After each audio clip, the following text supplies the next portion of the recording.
points about the vision that Isaiah had. First of all, what time he probably had in this vision, you know. Before saying what time, where he had this vision. He had this vision in the temple. So he was a man of God already. He was already a prophet. And it shows you and me that we not only can, but we have to grow in our experience with God, with our intimacy with God. So if you had one experience in the past, it does not preclude you or having another one. Actually, you have to have another one. The Bible says that the Lord's mercies renew every morning. So ask God to give you a new experience with God. But where you're going to have a new experience with God, most likely you can have anywhere. But you come to the church to see God. You know, some people doesn't come to the church and they want to have their experience with God. And let me tell this to you, God is not limited in a box. God can talk to you anywhere you are. But if you does not show up to do your duties weekly, God's not going to show up in your life. No way. Especially if you know already what you have to do. I don't want to give names, but I had some people here who came to me and told me, you know, they was leaving the church because they want to develop their ministry somewhere else. Well, how are you going to develop your ministry if you don't come to the church? So Isaiah came to the temple, and most likely his experience came after the service was done, the offerings, the oblations was given to God, and all those Levites has come and gone, and he's still there. So it means that you come to the church is not just enough. You have to come to the church and expecting and waiting for something to happen in your life. You can't come to the church, look into your watch and say, hey, it's past 5 minutes, it's past half of an hour. And you know what? God's not gonna move in your life. I remember when I was going to Pastor Ben's house, many times it was 10 o'clock. And keep in mind, I had to take 3 buses, and we about 45 to 55 minutes each one to come back to my house. And I had the time to get the last one, otherwise I would need to sleep right there until the morning.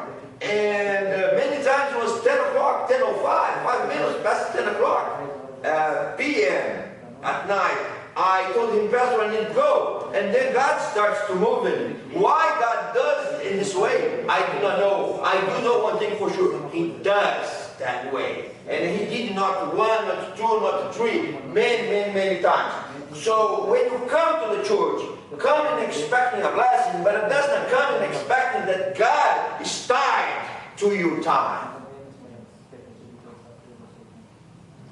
Are you understanding? So Isaiah, he saw a vision, and he said, I saw the Lord seated on throne, high and exalted, and the train of his robe filled the temple. So he saw God as a righteous judge. He saw God as an almighty judge, the one who's going to judge the whole earth. And the Bible in here it says, above him was the seraphs. So those seraphs is basically, I believe so, is the same that Ezekiel saw them in chapter 10. Ezekiel saw them in chapter 40, 44 if I'm not wrong. And John saw them as well. So I believe those are those 4 animals, or 4 living beings, if you want to say like that. But the Bible calls them animals in the original translation. So they are powerful beings, probably the most powerful beings in the universe. That they are made to attend the God Almighty. And when you read about them here, there's some little things that call my attention. So each had 6 wings. So the Bible says that with 2 wings they covered their faces. You know what? They are holy. But even being as holy as they are not holy as their Creator. The Bible says that God finds foolishness in His most holy angels.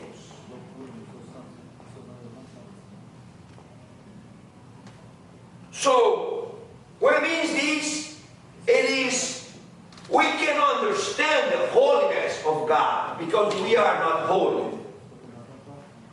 And that's what I want to talk to you a little bit tonight. So, those powerful beings who are attending the majesty, they do not dare to look to Him because of the holiness of God. So they cover their face. And when you read about these, you can understand in the book of Revelation when God said, "You shall see my face."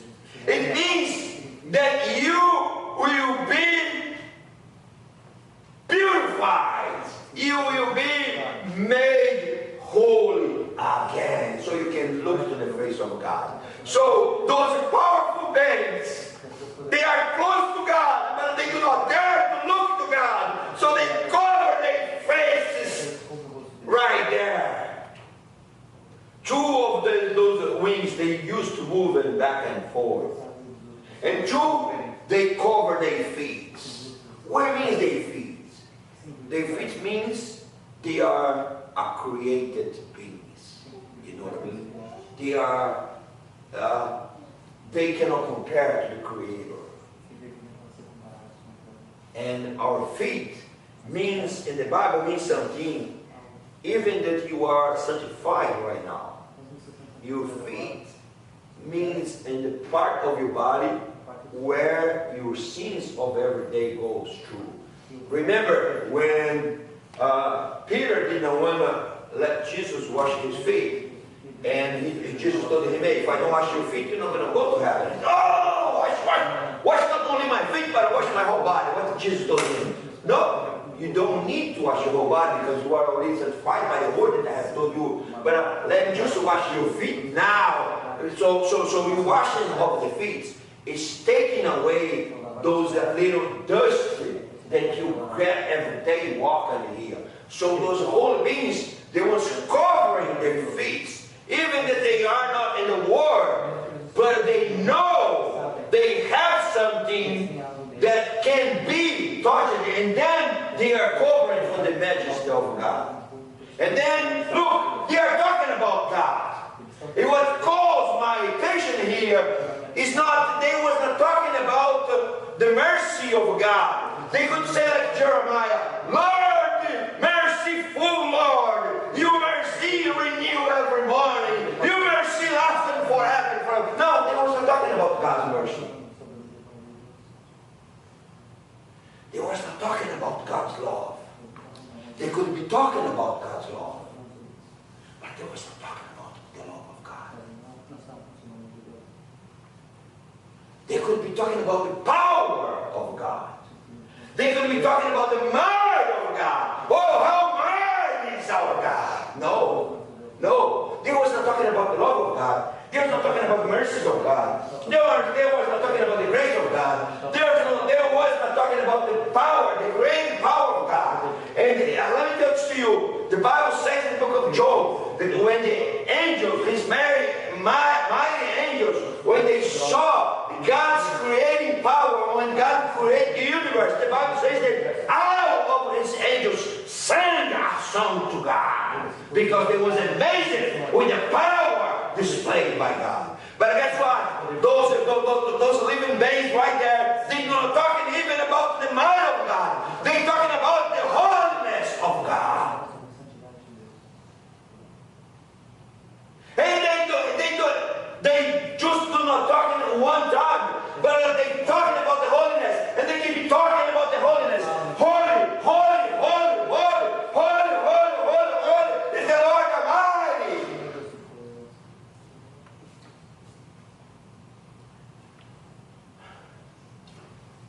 And Isaiah, when he came to that sphere, spiritual sphere, he saw his uncleanness. He saw his iniquity. Let me tell this to you, brother. You can read as much as you want.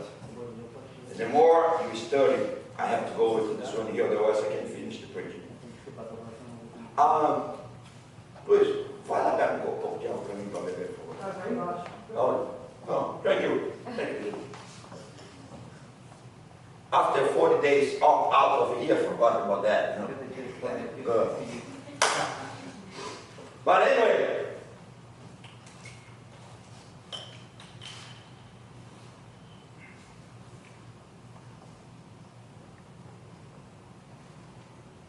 he was talking about the holiness of God.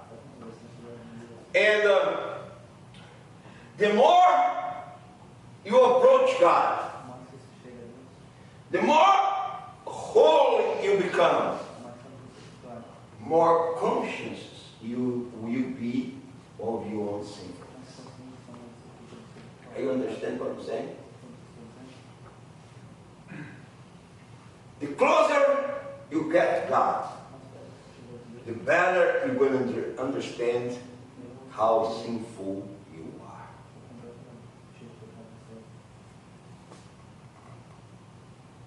That's what happened with Isaiah.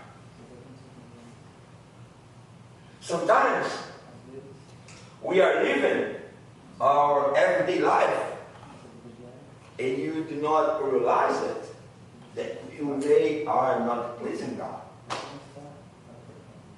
We want a revival. We want the power. I don't know you, but I want the power. I want a revival. I want the presence of God.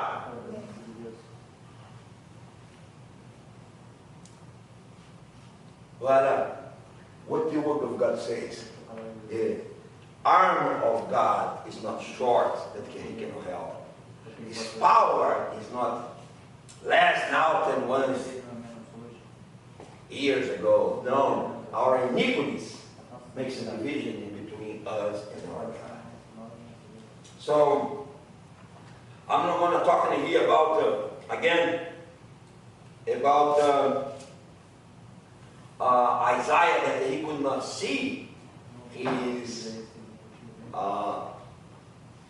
God's plan to his life until his iniquity was perfect. So what it is iniquity? Iniquity, it is not one action, but actually iniquity is the character of one action. Somebody open Psalms 32:5. Then I acknowledged my sin to you, and I did not cover up my iniquity. And I said, I will confess my transgression to the Lord, and you forgave the guilt of my sin. Or the iniquity of my sins.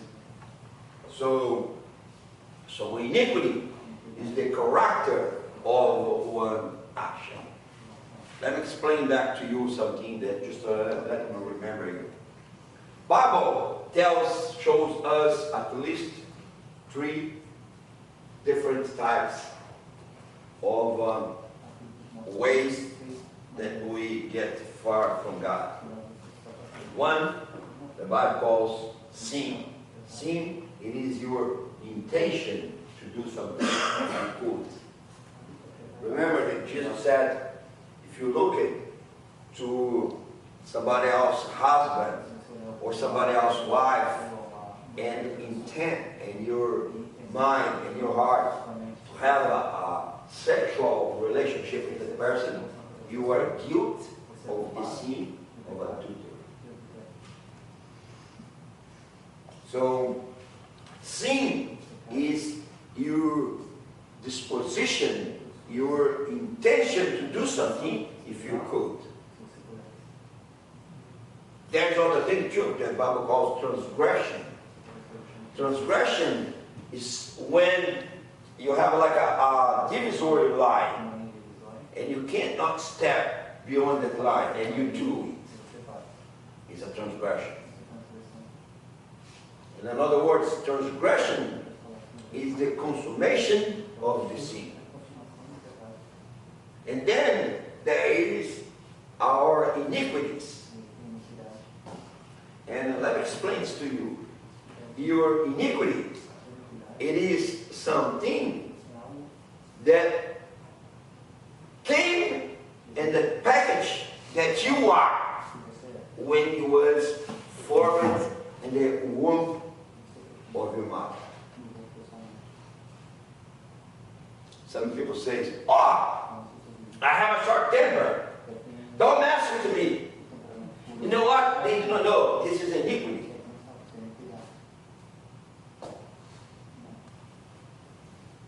Many people have iniquity. And they do not know about that. But it is in God's eyes, iniquity. And this is something inherent to you. You are like that. We are like that. And God loves us. Is not that amazing? But the iniquity, so the iniquity is dormant right there.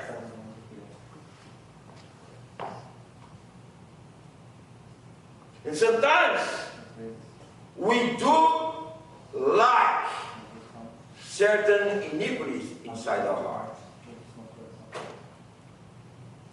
That was the trouble for the Israelites who left Egypt. God gave everything to them. Gave health, gave freedom, gave money, and gave a promise of the best land on the world. But the iniquity inside their hearts did not let they accomplish the plan that God had for them. In Exodus 34:7, the Bible says that God forgive iniquity, transgression, and sin up to 1,000 generations.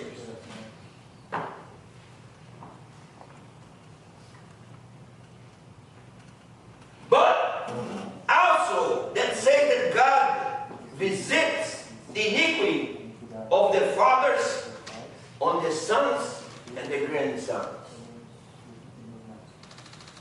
Now that you are a father, you're going to think twice about your iniquity, right? Do you want God to visit your iniquity in Levi or in Asher? I don't want God to visit my iniquity in my grandson, or my daughter, or my son. But guess what? If you do not behave accordingly, that's what God will do.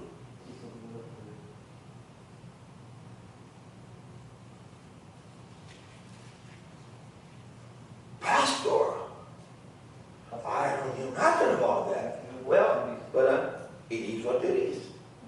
The fact that you don't know does not change the way God is. Are you with me?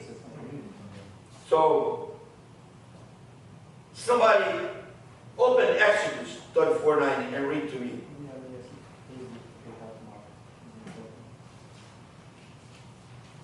Read that. Yeah.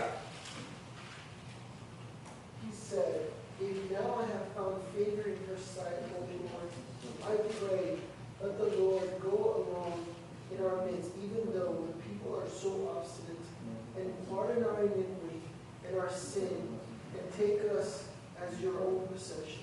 Look at this. According to this verse, listen to me. To possess to possess the blessings that God has in His heart intended to give to you, you need to have your iniquity pardoned. Listen carefully. If your iniquity it is not pardoned, you will not receive what God has for you in this life. Also, iniquity, if left unchecked, will draw other people to death with you. It's serious matter. Open your Bible there in Joshua, chapter 22, verse 20. Why am I talking about iniquity, Pastor? Well, if you want a visitation from God, that's a thing that we must deal with before. Otherwise, if God comes down here, show up here today, it's going to happen to you the same thing that was going to happen to Isaiah. You may die.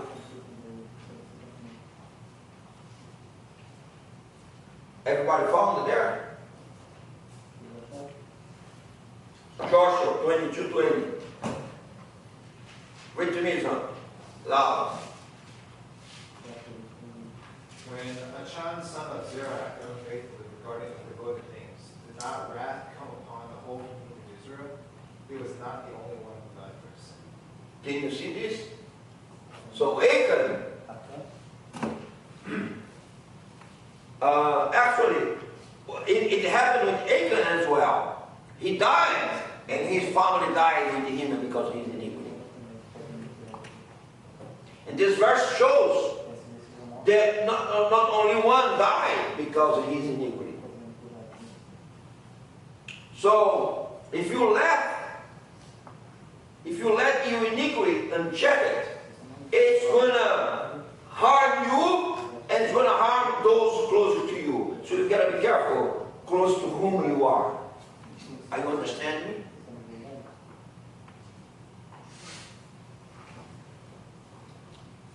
Sometimes, you may are drawing near to somebody, but maybe that person is using God's list for short correction or something else. And you may are attaching yourself to it. Be very, very, very careful. Iniquity.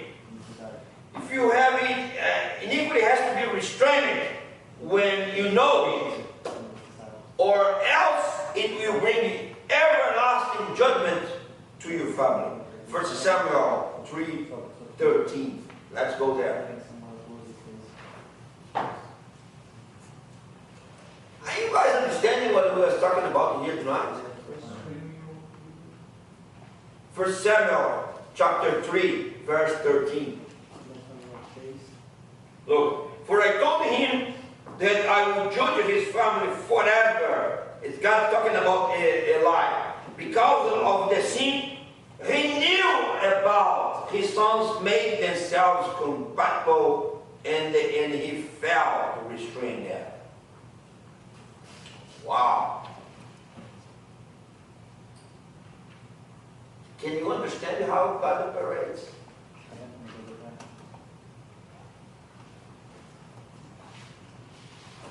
It's hard to restrain somebody who does not want to hear you, especially if you love that person. But what's going to happen if you don't restrain them?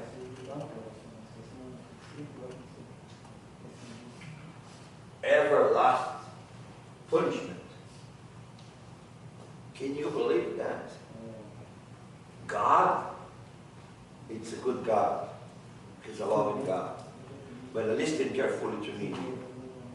He who you not tolerate, you put your iniquity above God. That's what Eli did. He loved his sons. He loved the sons, even with the iniquity, more than he loved God. You want to know a little bit more? So you have to restrain it in your life and in the life of your children and everyone that you may carry. See, read 2 Samuel 22:24. I have been blameless before him, and I have kept myself from sin.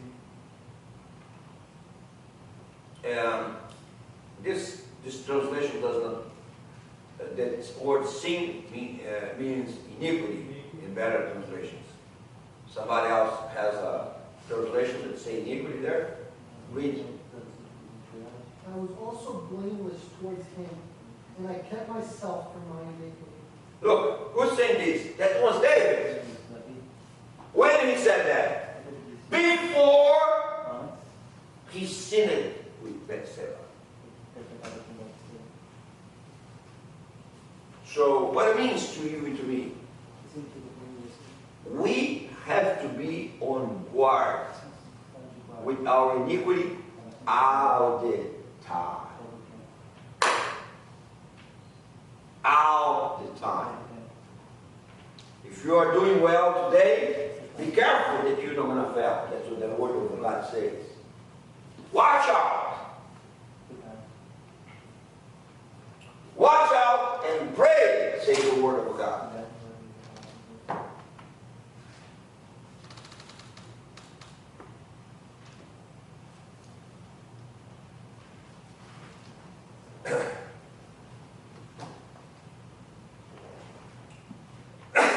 Somebody open in Psalms 36:12. Psalm 36:12. If you keep practicing your iniquity, if you don't check your iniquity, if you do not restrain your iniquity, if you do not ask God to purge your iniquity, you will fall down and you will not be able to get out. Somebody follow that. Read to me, please. Psalms 36:12.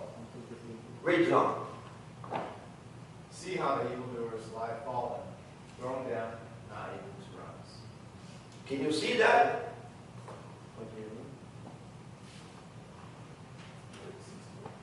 Yeah. Exactly. 36:12. Those who practice iniquity, they fall down and they are not able to get up.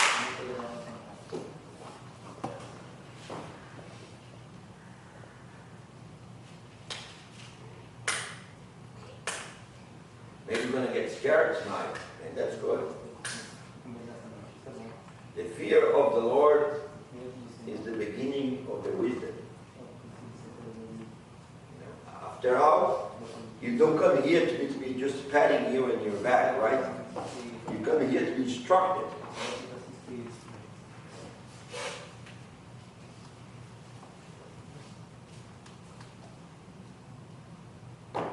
Job 31:33. Do not hide your iniquity from God. He knows it.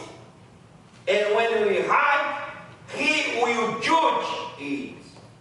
So, the thing is, confess your iniquity before the judgment comes.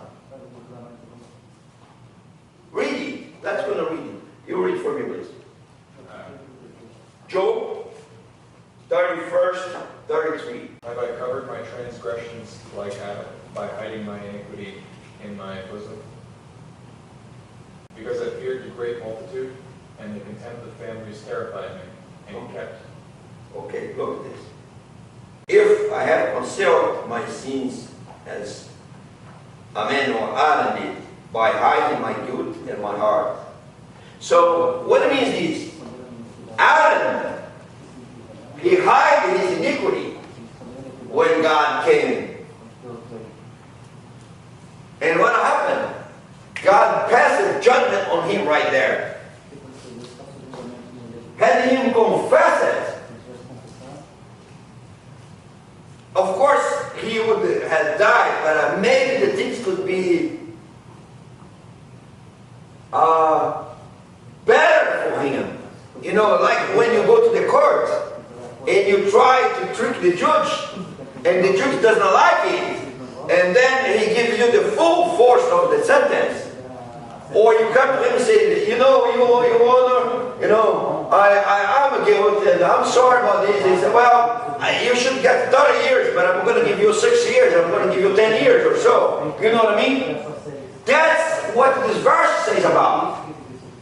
So, do not hide your iniquity from God. Do not wait until God comes with a full force of judgment over you, and then you are destroyed.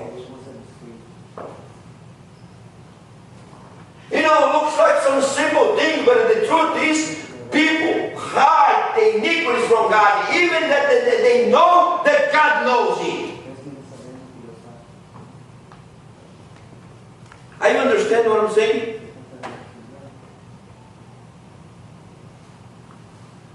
Pastor, you scared me to hell tonight. You know, what we're going to do with all this iniquity?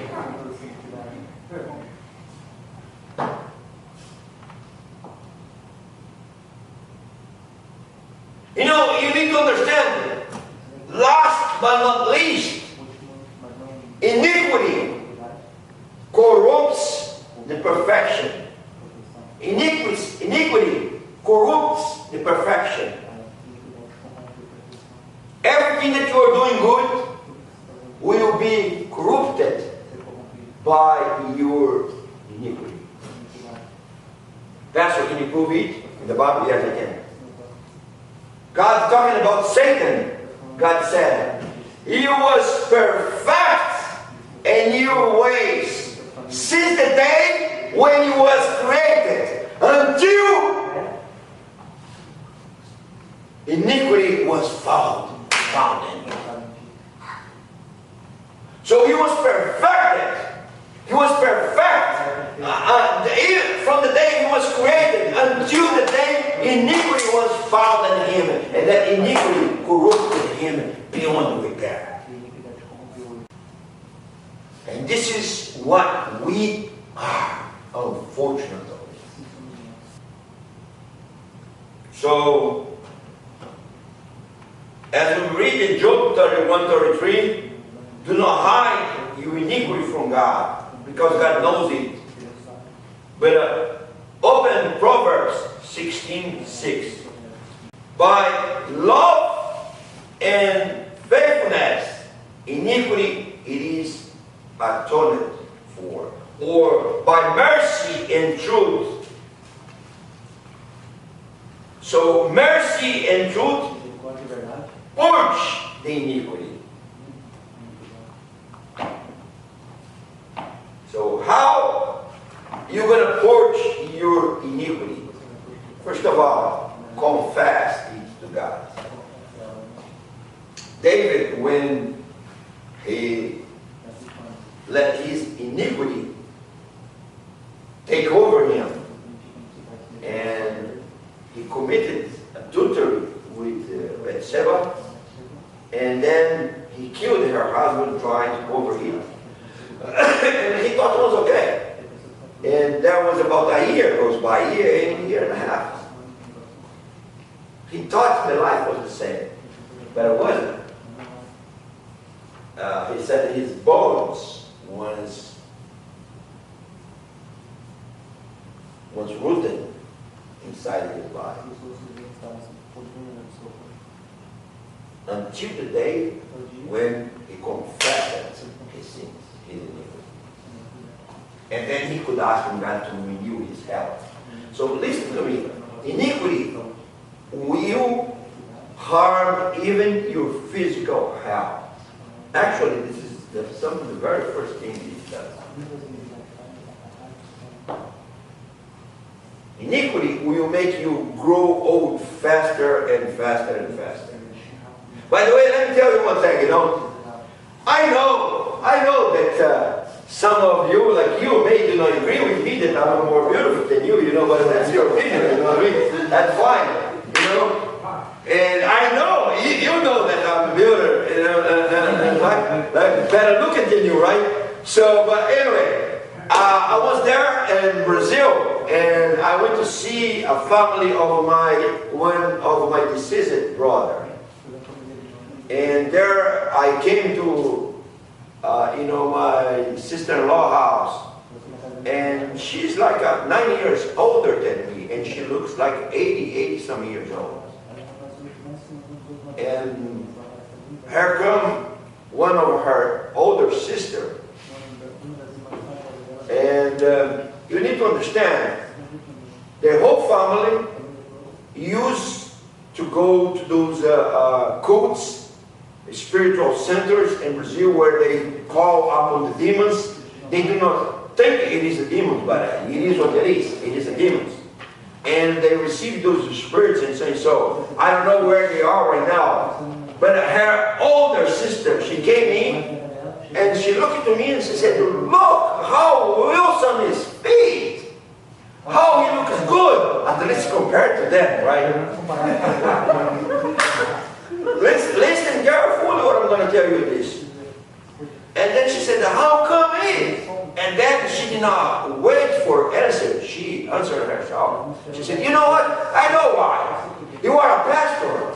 You are a man of God. So the presence of God in your life are keeping you so good looking. Amen. And you know, when you see people from the world comes and tells you something like that, it's because they are true. So what it means is, when your iniquity are purged, you'll be even better looking than you are right now. So if you don't wanna purge your iniquity for the sake of your sins being forgiven, at least purge them for the sake of your good Lord. And the woman say amen, right?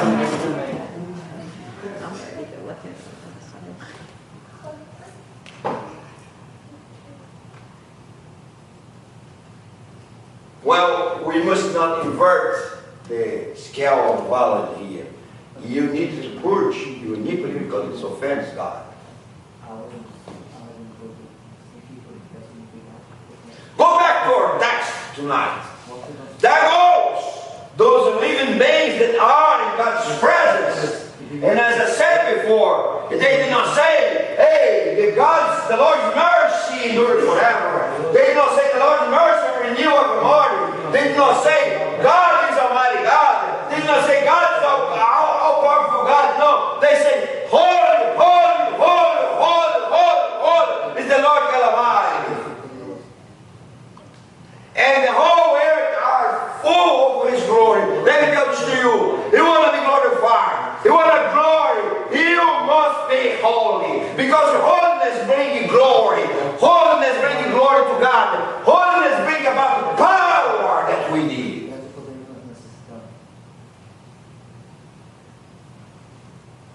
So, you want to see God? You want a new expression of God? First things first, we must purge our iniquities.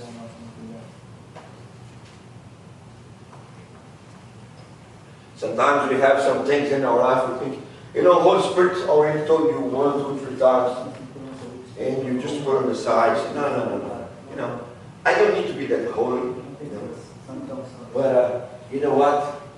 Those things keep you far of God.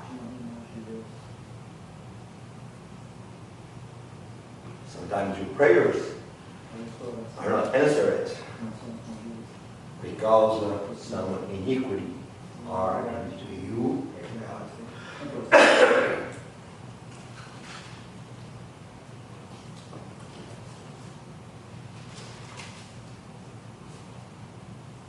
So tonight we need to stop it. God's talking to your heart about some kind of iniquity that nobody knows, but you know. God knows about it. It's a time to confess it and ask asking God to forgive. That's the only way.